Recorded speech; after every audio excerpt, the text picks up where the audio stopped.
Eto mga lodi, panoorin natin muli si Zaira Paco. Nagwala sa racetrack mga idol. Grabe ang ginawa. Tingnan mo.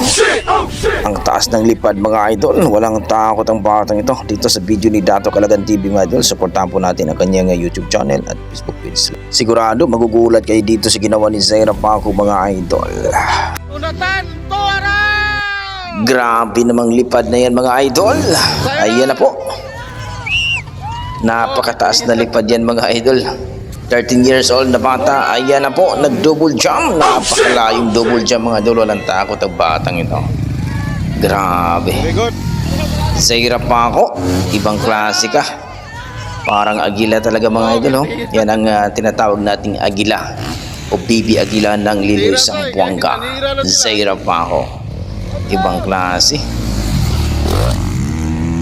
Grabe, kaya pala talagang dinudubog si Zaira. Yan, lumipad na naman tong kalaban ni Zaira. Nag-iisang babaeng lumilipad ng triple jump. Yan ako. At pusang gala triple jump mga idol. Niliparan lang ang tatlong hams mga idol. Grabe naman si Zaira. Talagang Overjump siya sa double. Again. gulat yung mga tao sa ginawa ni Zaira. Again. Lipad! Grabe! Triple hams mga idol ang nilipad ni Zaira Paco. Ibang klase lipad na naman. Pinagkaguluhan talaga tong batang ito. Double hams. Easy lang. Again. Yan na. Triple hams. Pusang galang yan. Grabe naman talaga.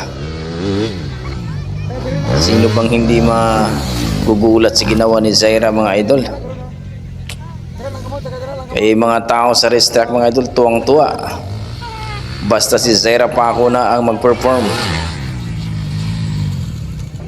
Sigawan talaga ang nasa racetrack mga idol. Grabe. Ayan na, triple hams na naman. Grabe. Walang takot talaga yung batang to. Aurels, oy.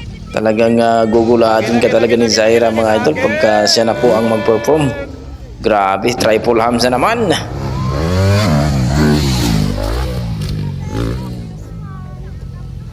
Napaka-dangerous na riders mga idol. Zaira Paco, ibang klase. Unatan, Grabe. Wow, grabe naman ng ginawa ni Zaira Paco mga idol. Bit-bit ang kanyang 150cc mga idol o 250cc R2 mga idol. Walang takot tumira ng triple hams mga idol. Ibang klase talaga itong batang ito. Sa edad na 13 years old pero halimaw na talaga pagdating sa racetrack mga idol. At may sarili itong kumbaga may signature move mga idol. Ibang klase.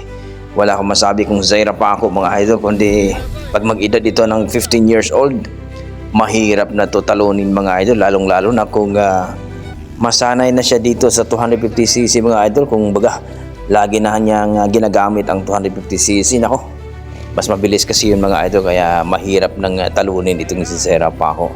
Kung baga mga idol, ang kalaban talaga ni Zaira Paco dito mga idol pagdating sa racetrack mga idol, Grace Ates, yan po, no? Shana Banana Tamayo, no? Charlotte Gallarde, at minsan si AJ Kulot mga idol, MM Narido, yan ang mga talagang malulupit na kalaban ni Zaira Paco mga idol. Grabe. Laila Guro, yan. Ibang klase talaga si Zaira Paco mga idol. Kaya suportahan natin itong batang ito mga idol. At siyempre, itong ating idol na si Dato Calagan TV, kaibigan ni Zaira Paco dyan. Laging nandyan yan. At si Ting Tulak PH mga idol. Grabe. Salute po dyan, no, sa mga parents ni Zaira Paco. At siyempre, yung mga nasa paligid ni Zaira Paco. At prayer po tayo na safety po lagi si Zaira Paco mga idol sa kanyang mga rides mga idol, sa kanyang pagiging riders, kasi buhis buhay po ito mga idol. Kaya please pray po para sa mga riders na safety po sila lagi mga idol. Okay, hanggang dito lang mga idol. Maraming salamat. Ano po masasabi nyo sa ginawa ni Zaira Paco na tatlong hams ang nilipad ni Zaira Paco mga idol? Please comment down below mga idol para ating pag-usapan. Yan ang ating mga dugong Pinoy pagdating talaga sa talent mga idol, ibang klase. Zaira pa ako once again mga idol. Congratulations. At kay Dato Kalagan TV, supportan po natin mga idol.